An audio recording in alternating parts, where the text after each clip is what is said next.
Thanksgiving. Hello everybody and welcome to Wine Library TV. I'm your host, Gary Vaynerchuk. And this, my friends, is The Thunder Show, aka the internet's most passionate wine program, and a big, massive hug hello to all the new Vaniacs watching for the first time because your young nephew or your daughter dragged your arm and said, you gotta see this guy, Gary. He's really handsome. I do have a little bit of a beard, but, really charismatic. He's awesome. He knows his wines, and we got these wines from him, and we're gonna taste along with him. So big shout out to you, Auntie Susan and Uncle Johnny. Big shout out to Grandpa Paul. Welcome to The Thunder Show, and I hope you enjoy it, and I hope I meet you and get to shake your hand and give you a kiss on the cheek.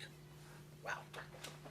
4 wines. You guys have seen them in the Thunder Pack now. I'm very excited about these wines. 2 whites, 2 reds, and one that we've had on the show before, if you rewind, a little more aged, the Zinfandel that I'm using actively right now in my home, and I wanted to make sure that you had it as well. I wanted as many people to try it as possible. I'm very excited about the show, and let's get right into it. Mott, my cameraman Chris Mott, great guy, Giants fan, but great guy.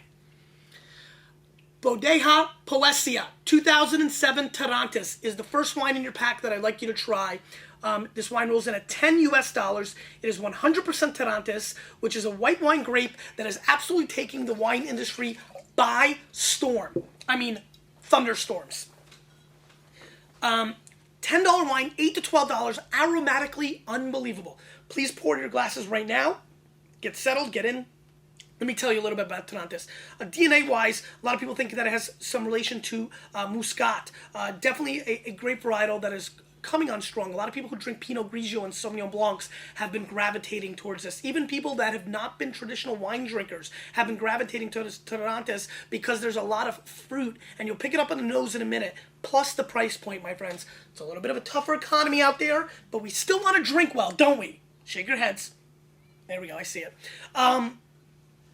So we've got to drink smart, and that's what Tarantis is. It's smart drinking, $8 to $12, great wines in the marketplace. Please, if nothing else, after this one, try another Tarantis in the next 3 to 6 months. Keep expanding that palate. Keep trying this varietal. It's extremely good with shellfish. I wanted to use it today because I think this is a great wine, for your entry-level dishes during Thanksgiving, kind of maybe when you first walk in, aperitif. If you're watching this before you have guests over, maybe you can, take it out of the fridge now, maybe keep it at room temperature, and kind of serve it when people first get there as an entry level, like, here you go, great to see you, good to see you, Uncle Norm, how about those Jets, that kind of thing. So let's give this a sniffy sniff, because that's what we do on the Thunder Show.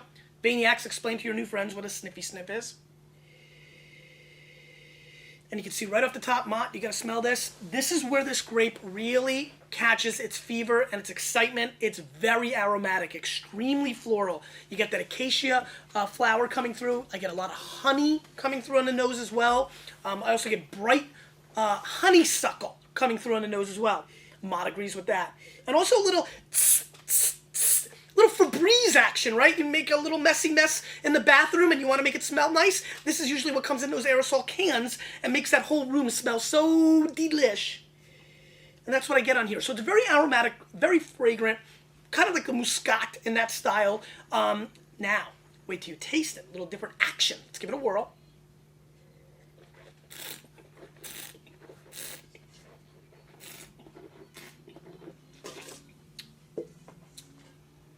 For all you first-timers, I've got the beard on because the Jets are not losing.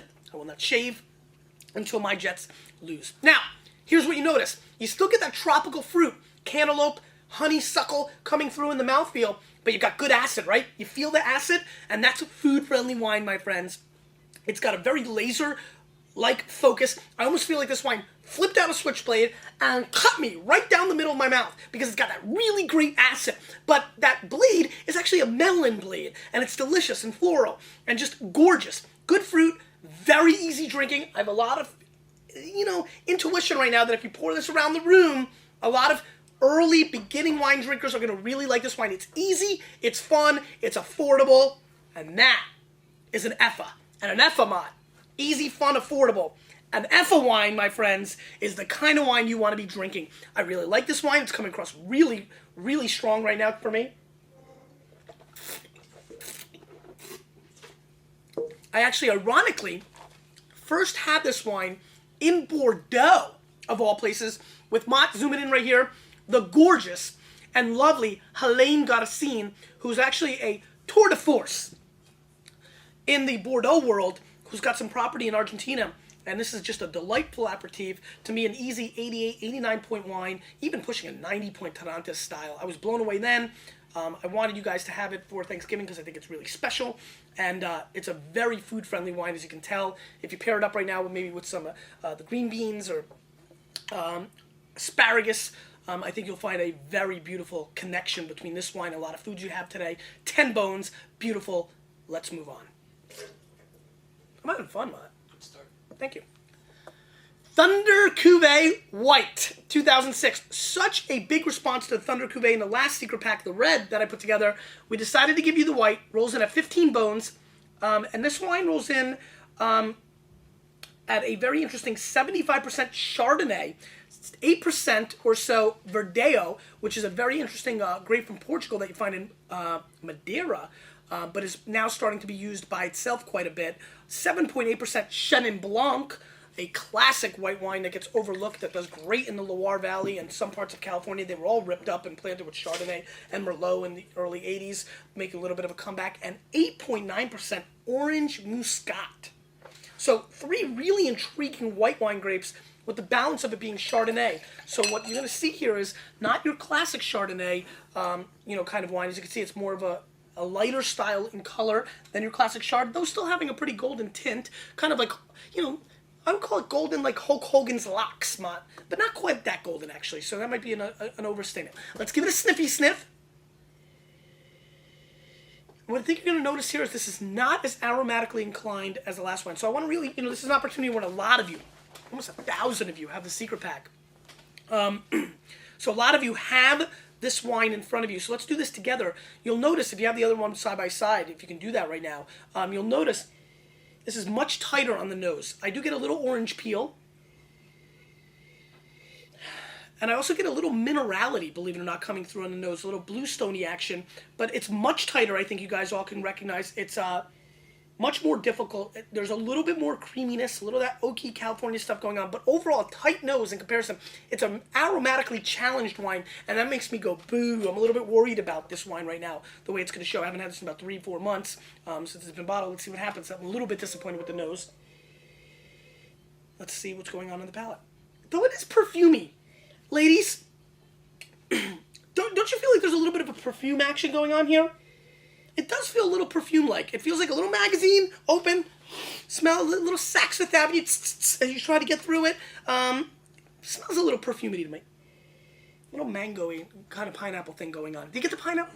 Pineapples are starting to come through. Let's give it a whirl.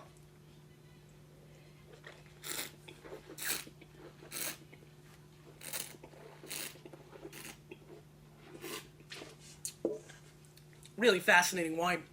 Here's what I'm proud about with this wine. Do you feel that length on the palate? It's a heavy wine. Do you feel the oomph? Do you, little junk in that trunk kind of action? Little mouthfeel going on here. Coats your palate. Has that subtle oak, but it's there. So you kind of feel like you're in Chardonnay land, but then a little more acid, almost like Chablis-like, but not flinty or minerality-driven enough to make you think it's Chablis. And then you get an explosion of almost like Tarantes, almost like pouring a little Tarantes into a grand old oaky Chardonnay. That's what this feels like, because you get the weight, the creaminess, and the oak of the Chardonnay, but you get the floral ripeness, tropical fruit, / acidity from the other 3 grape varietals blended in there, and it kind of, that's what we were going for. That's what I was trying to do when I created this wine. It's the wine I put together. It was really fascinating when we tasted this in the store to see people's response, and it's just been a very kind of interesting wine where it's been 85% have really loved it, 10% have been meh, 5% are just baffled. So it'll be interesting to see where you guys come in. But what I know that you're not getting here is the over-oaked gookiness, which is what I'm proud of. And again, because of its heavier weight, this is a great alternative to a Riesling or a Gewürztraminer to have with turkey. This is the intentions of a wine like this. I'm very curious to see what you guys think by itself. Now go over to the turkey. Can't be far away. Taste it. and try it with this. I think you'll see a very intriguing transition of how well this forms into the turkey. Again, 88 to 90 point type wine in my opinion.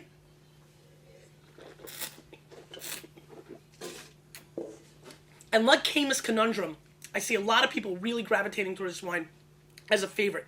It's a medium-bodied wine, not too overdone, but it's very aromatic and extremely food-friendly. Dying to hear the response from you guys of how it acted with food. Let's move on. Let's get into some of the serious red wines now. So we stayed pretty conservative with the price points on the whites, so we can bring you a little thunder in the reds. Rolling in at about 23 to 30 bucks is the Christopher Buisson 2006 Bourgogne Pinot Noir. This wine rolls in at 25 bones or so, brought in by Kermit Lynch, one of the great importers of premium wine in the world. Bourgogne Pinot Noir, which is entry-level red Burgundy Pinot, which I drink a whole lot of because of the price points, because Burgundy's gotten crazy. I mean, I'm having to give back my watch if I want to drink a real Burgundy. I mean, they've gotten pricey, but you can still get $20 to $30, which is still a lot of money, but you can get real Bergs. And that's what the Buisson has been in the past. Great color. You can see, your fingers through it. So it's got that classic Burgundian color. Very vibrant on the color coming through. Just that bright red flavor coming through. You can just really see in there. Again, that, take a look. It looks pretty. Just that classic Burgundian color. I just want to make sure everybody gets that. This is what you look for in Pinot Noirs. If you're drinking Pinot Noirs in this holiday and you can't see your fingers through it, that means they're fooling around and they're throwing some Syrah in there, and that's all that baloney stuff that I hate. So let's give it a sniffy sniff. Now, what I think you'll notice is we're not getting the poop in the barnyard that we get so often in Burgundy. I'm getting really sour cherry coming through. I'm getting a little bit of pine needle coming through, which I like on the back end of the nose. I also do get a little sand, dirt, gravel kind of action. And do you smell the basil? Are you picking up a little bit on that basil on the back end? I get a little greenness. Very pretty, classic nose. Let's give it a whirl.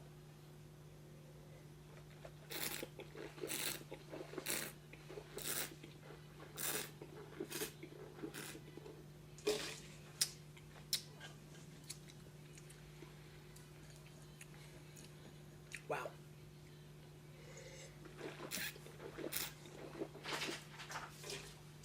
I see Brett Favre, Dad. Holding up ice cream? Yeah. Okay. What's going on? He's here? He's got ice cream? No? That's it? He's not here. All right. What's up?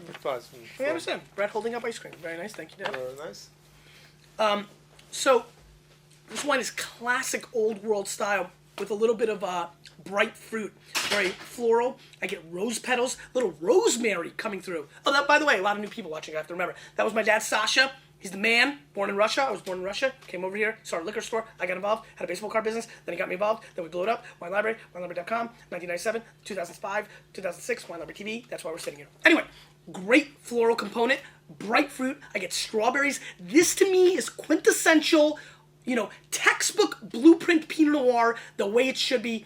I have not actually had this Buisson. This was really Brandon pushing me to say, hey, throw this into the secret pack. I think you'll like it. We rolled the dice. I mean, the last two secret packs ago,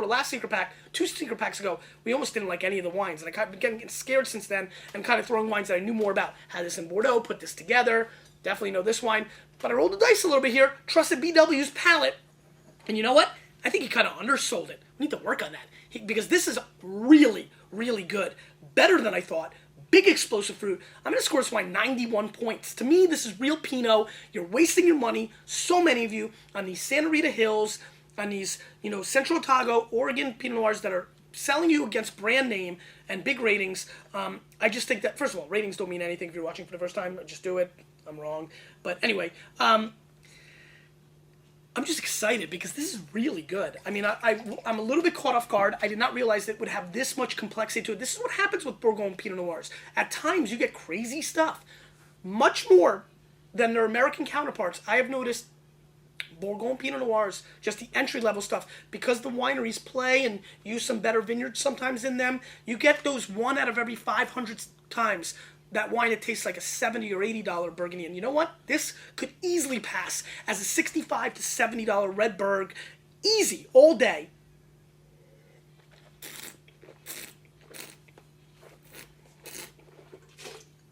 how do you not like that sour cherry? And just gorgeous. Like biting into sour cherries. I love this wine. Good quality Pinot Noir is very hard to come by, under 30 bones these days because of Sideways. And I'm very impressed. Let's go 91 points, and let's make that the clear-cut champion of this pack so far.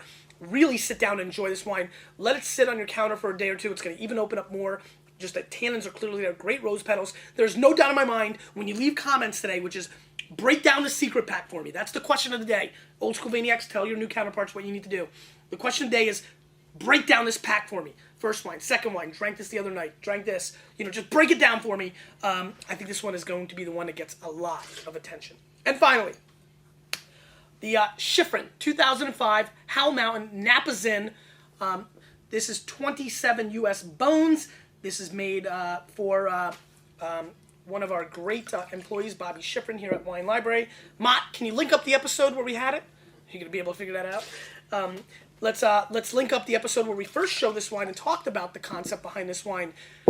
Listen, Zins, as we saw a couple days ago, are really the category where you want to use for Thanksgiving, but unfortunately we had a show where we had a lot of clunkers. This is far from a clunker. I've drank it a couple times now. Howell Mountain is really one of the great places to make Zinfandel. We had the Outpost the other day, which I felt was over-oaked. Let's see what's going on here. A little sniffy sniff. Just gorgeous cassis coming through. Ripping with blackberry jam and cassis on the nose. There's also a very beautiful light black white pepper kind of thing going on coming through on the nose. It's really evolved in the last month or two since we've had it on the show. It's opening up more and more. You're getting a lot more of that black pepper, even a little white pepper going on there. This is the one that you definitely want to share with the serious wine people in your family right now, because this has the oomph. Let's give it a whirl.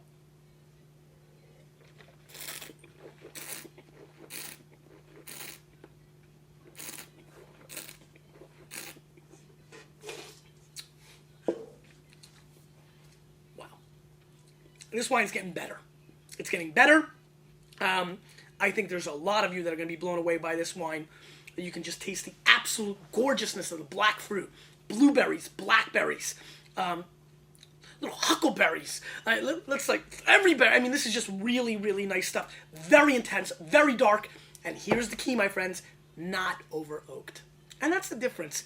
It's not being hidden. You're not getting too much of the vanilla or the oak monster. You're just getting the truthness from the vineyard. Howell Mountain is so special. Good bright fruit. Just quintessential textbook quality Zin. This is the 91 to 92 style rate. I mean, blew away, in my opinion, any of the Zins we did the other day. Of course, I am completely biased because I worked on this project and it's for somebody I love. But nonetheless, do me a favor. He'll love it. He'll really stroke his ego. We put Bobby's email on the label. When you guys get a chance, why don't you email Bobby your thoughts? I mean, Bobby doesn't get all this internet stuff that much. He doesn't totally believe in it. So Vayner Nation, please, seriously, let's link up and let's email Bobby your thoughts on this wine as well. It'll be a perfect Thanksgiving. I want to see him come in on Saturday and be like, what? It'll be perfect. So please watch the episode with Bobby if you get a chance to. That mod is going to link up. This is really good. To me, you know what? A shoulder above where it was a month or so ago. The length is there. Do you guys still taste it? I mean, can you believe that? Now, whip out some cheese if you have it laying around, guys. Do this with a little bit of cheese. Clearly, this will go tremendous with ham, turkey, stuffing. A very, very flexible red wine for this time of year. It's just drinking great.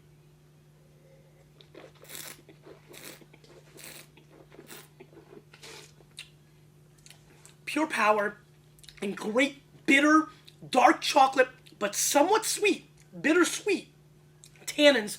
That back-end dryness that you're feeling, if you don't like that, if you're not a big wine drinker, that's what's telling you this will age. 5 to 10 years, easy. Watch this evolve. A crusher. A fascinating battle between these two wines. Very curious to see what you guys think. I'm really quite impressed with it. That's what I got, Mott. I put out a show. We did it up on Thanksgiving. Very fascinating wines. What is probably the most exciting thing for me is that I feel that there are hundreds of people watching right now that have tried a Zinfandel from Howell Mountain, or a red burgundy, or definitely a Tarantes.